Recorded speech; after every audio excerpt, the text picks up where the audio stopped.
A simplicidade de tirar o fôlego, seu ritmo alimenta as complexidades da paixão.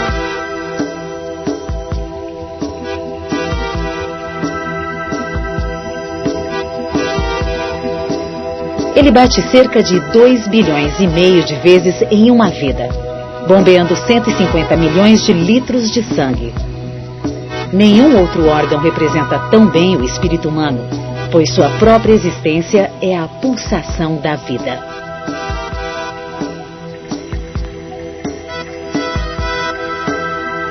Explore os mistérios do coração em Super Interessante Coleções, o Corpo Humano.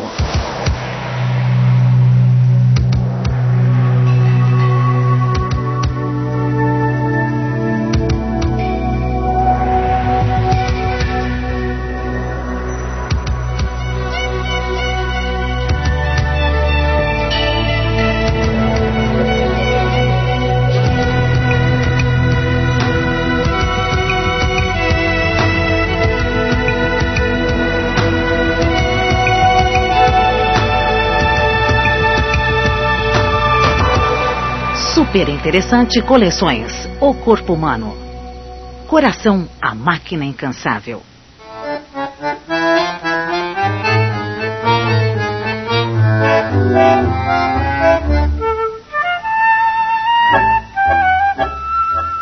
Quando um não quer, dois não brigam. Também não dançam.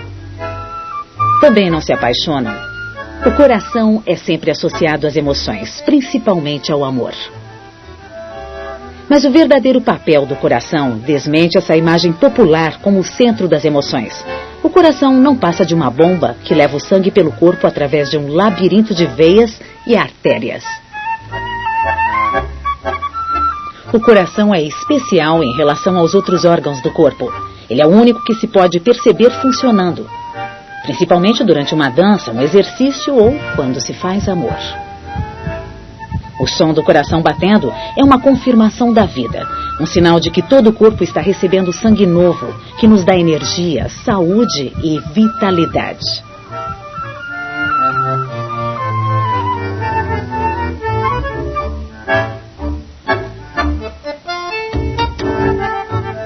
O sangue é o rio da vida. Em sua jornada pelo corpo, ele abastece cada célula de suprimentos essenciais para a vida. Além disso, é o coletor universal de lixo do corpo, recolhendo tudo que é descartado pelos músculos.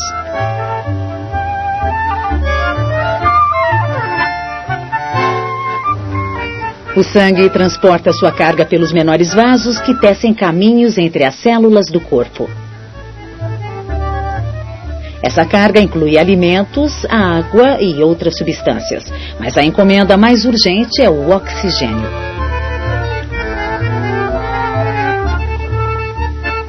Toda célula requer um fluxo contínuo de oxigênio. Para se manter de pé, Miguel e Núbia precisam de sangue em quantidades generosas. Para isso, o corpo humano carrega cerca de 6 litros de sangue.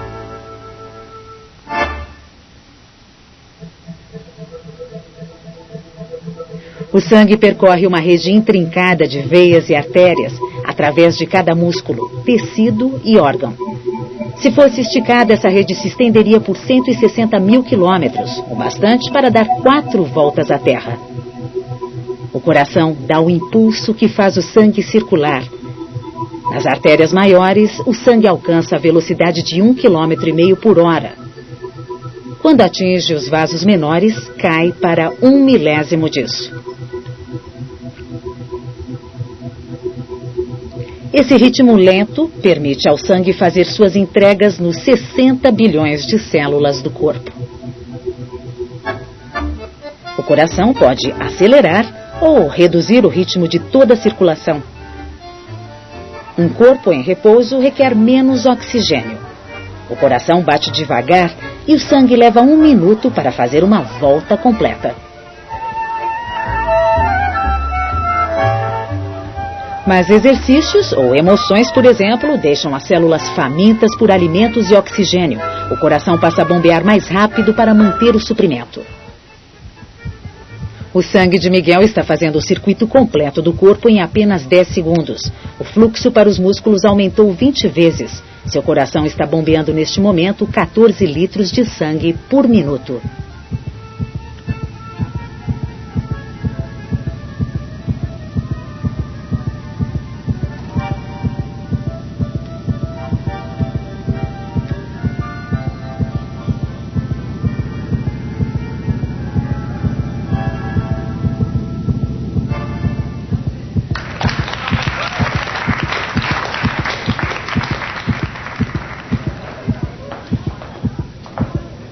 Mesmo para alguém em boa forma como Miguel, seu coração precisa de tempo para voltar ao ritmo normal. Enquanto se recupera, seu corpo ainda requer doses extras de sangue, principalmente do oxigênio contido em células especiais. O sangue é mais espesso do que a água, porque contém diversos tipos de células. As células que tornam o sangue vermelho são as que levam o oxigênio. Sem elas, sua cor é um amarelo pálido. Cada gota de sangue contém aproximadamente 5 milhões de glóbulos vermelhos.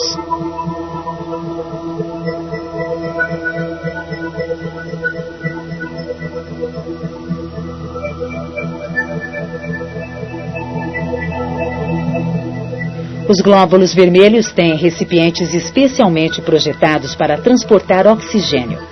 Neste modelo de hemoglobina, feito por computador, 4 pequeninas regiões amarelas são cruciais.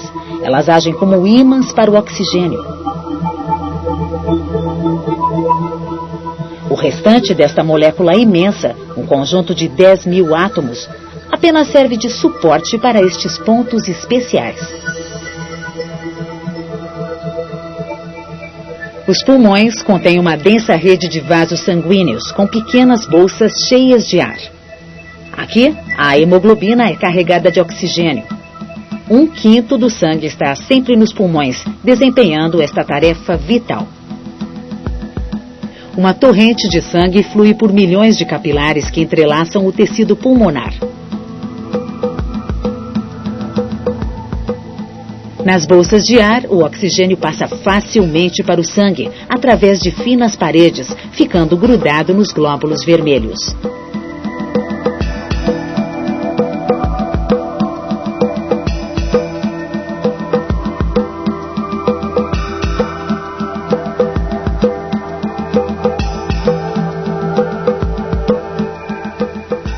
O sangue fica azulado quando tem pouco oxigênio.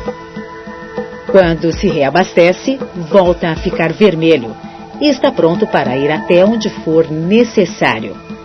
E essa é a tarefa do coração.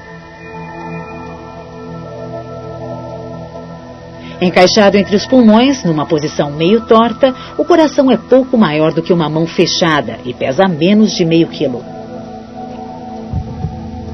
Esta imagem mostra um coração em plena atividade, bombeando o sangue ritmadamente. Ao contrário do que muitos pensam, o coração fica no meio do peito, mas as pulsações mais fortes estão na parte inferior, inclinada para a esquerda. É por isso que sentimos o seu batimento desse lado.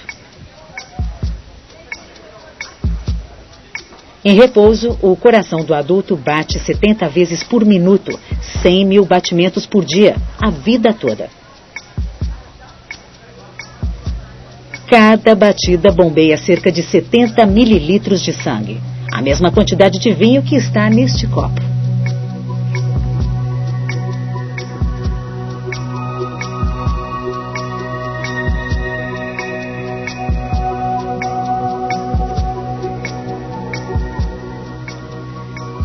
As paredes do coração são de um tipo extraordinário de fibra muscular. Por meio de sua contração, obedecendo o ritmo de descargas elétricas, impulsionam o sangue para a sua viagem pelo corpo.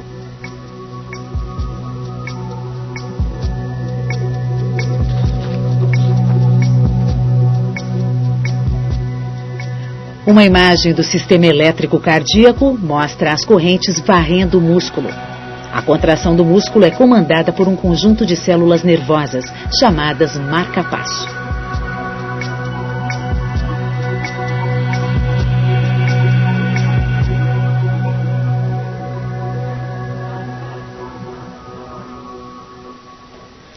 O marca-passo coordena o batimento cardíaco. Além disso, atende às mensagens de outras partes do corpo, acelerando ou diminuindo o fluxo sanguíneo de acordo com o pedido.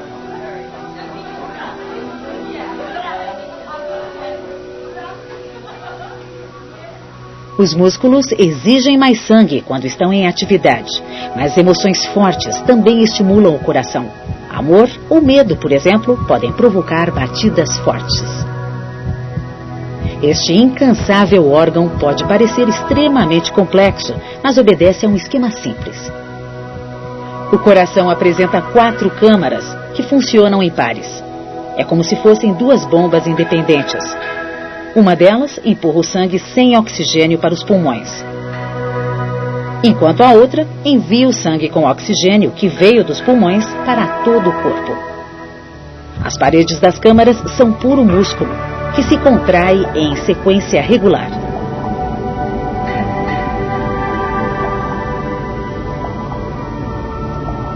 Existem 4 válvulas que garantem que o sangue flua sempre num único sentido.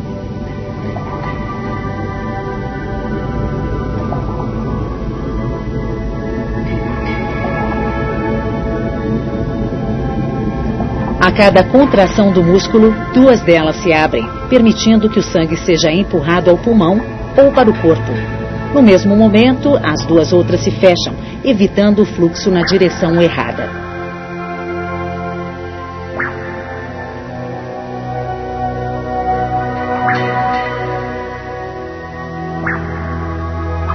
Quando as 2 válvulas principais se fecham numa rápida sucessão, gera-se aquele som duplo da batida do coração.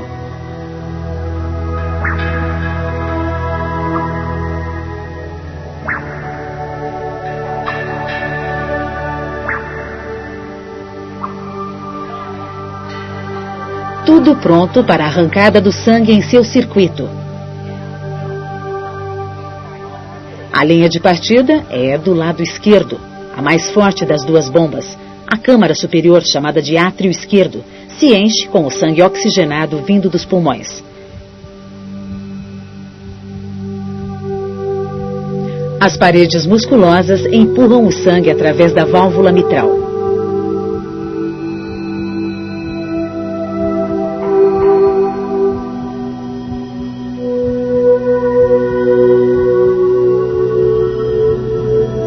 Suas paredes lembram uma mitra, o chapéu de um bispo.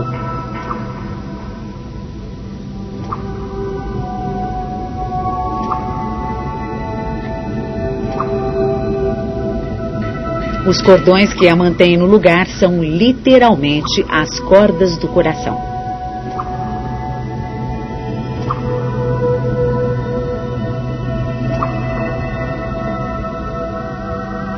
O sangue penetra, então, na câmara inferior, o ventrículo esquerdo, formado pelo músculo mais forte do coração.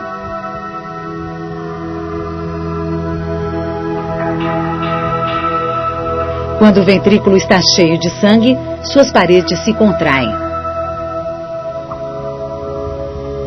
A válvula para o átrio esquerdo se fecha. O sangue, cheio de oxigênio e energia, é lançado para fora do coração com pressão forte o suficiente para atingir o corpo todo.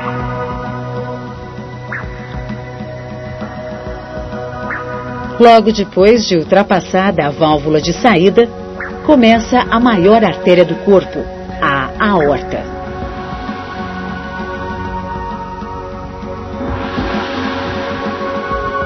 Ali o sangue não encontra uma reta para disparar, mas cai numa curva acentuada em que sobe e desce.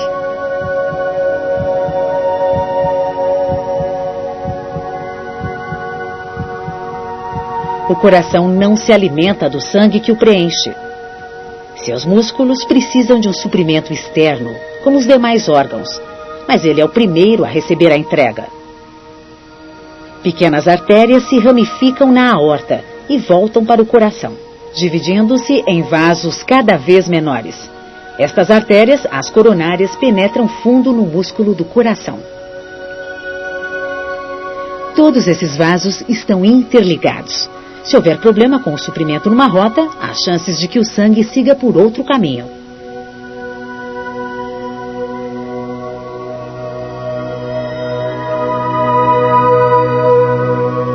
Tudo que as células do coração devolvem é lançado no sistema de veias coronárias azuis que drenam o sangue de volta para o lado direito do coração.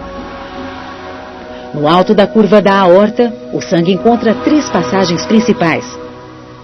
As aberturas, à direita e à esquerda, vão para os braços. Esta é a rota para a cabeça. O caminho para um órgão sempre ansioso por oxigênio.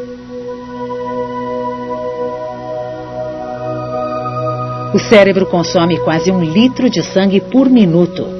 Quase a mesma quantidade que está nesta garrafa.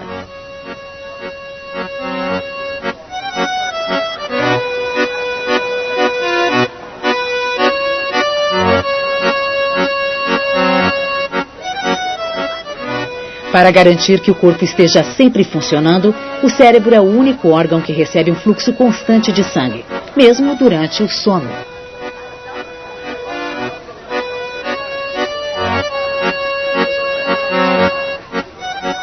O fluxo principal na aorta prossegue para suprir as porções média e inferior do corpo. Esta imagem mostra o sangue desviando-se das passagens para a cabeça e braços e seguindo para o topo da aorta, fazendo a curva e avançando através deste tubo que se estreita cada vez mais. Neste caminho, passa por trás do coração e desce entre os pulmões. O sangue chega então a um grande entroncamento, onde um par de grossas artérias o levam até os rins. O sangue que toma este caminho passa por milhões de filtros microscópicos que removem toxinas e o excesso de água. O que não serve é expelido como urina através dos ureteres, outro elemento do sistema de bombeamento do corpo. As artérias são mais do que tubos. Suas paredes são feitas de camadas musculares, com um papel ativo no controle da pressão sanguínea e no transporte do sangue até onde mais se precise dele.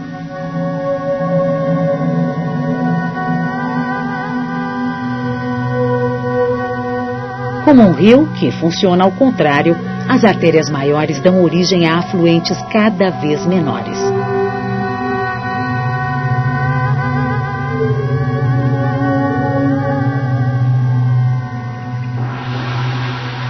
Quanto menor a artéria, mais importante é o seu efeito sobre o fluxo sanguíneo.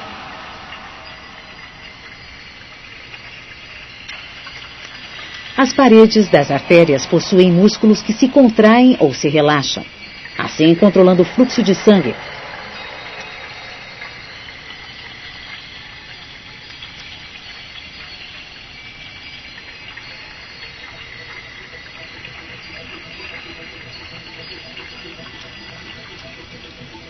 Por este mecanismo, a circulação pode se adaptar à demanda variada dos órgãos. Numa corrida de 100 metros, por exemplo, uma boa parte do sangue em circulação é desviada para os músculos do atleta.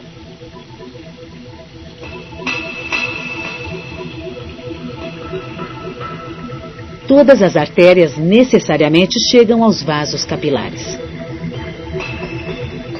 Um capilar tem somente meio milímetro de comprimento, menos do que a espessura de um fio de cabelo. Daí o seu nome. Os vasos capilares são tão estreitos que os glóbulos vermelhos chegam a se dobrar para passar por eles. É onde o sangue descarrega oxigênio e alimento para a célula e recolhe o seu lixo.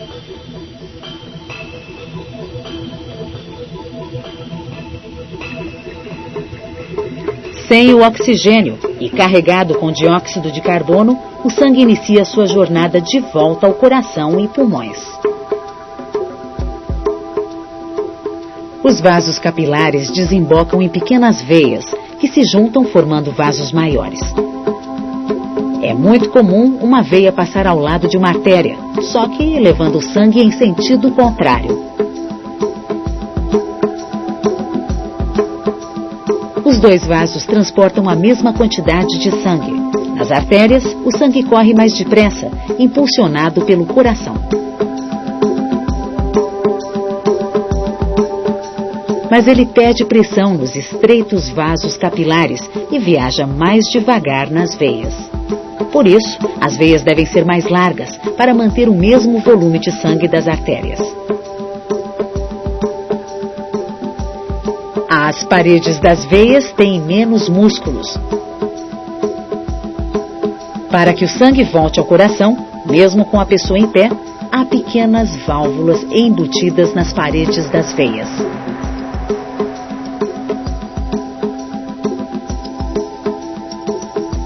Estas válvulas são mais importantes para o ser humano do que para a maioria dos animais de 4 patas. Quando os ancestrais do homem começaram a ficar de pé, a distância dos pés ao coração aumentou em 50%. O sangue passou a percorrer quase 1,5 metro contra a gravidade. Para subir esta ladeira, imposta pela evolução, o sangue conta com a ajuda dos pulmões.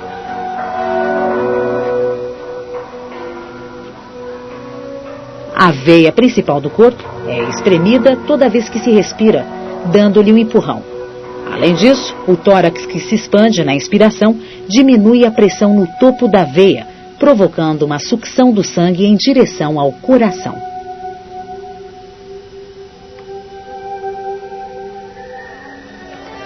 Seja qual for a circunstância, 60% do sangue está nas veias, seguindo lentamente de volta ao coração.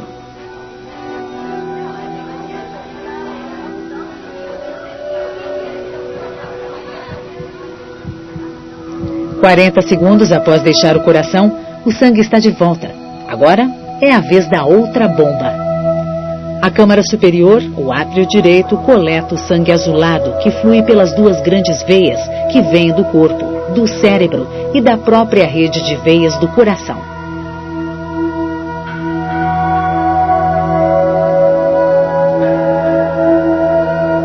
Em um só batimento, o sangue passa para a câmara inferior por uma válvula com 3 bordas.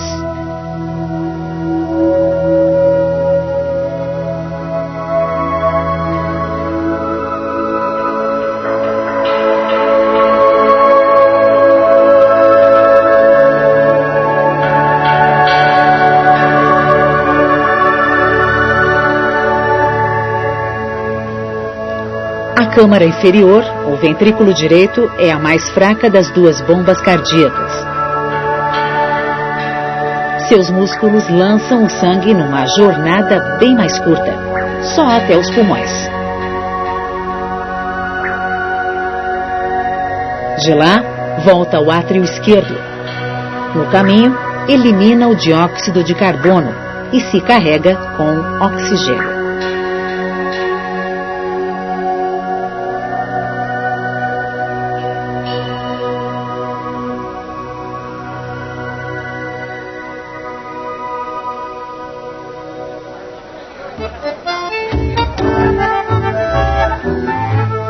O coração é melhor que qualquer bomba projetada pelo homem, porque ele é autossuficiente e é igualmente poderoso como símbolo. Através dos tempos, as pessoas viram nele o centro do ser humano, um emblema universal de coragem, amizade e amor.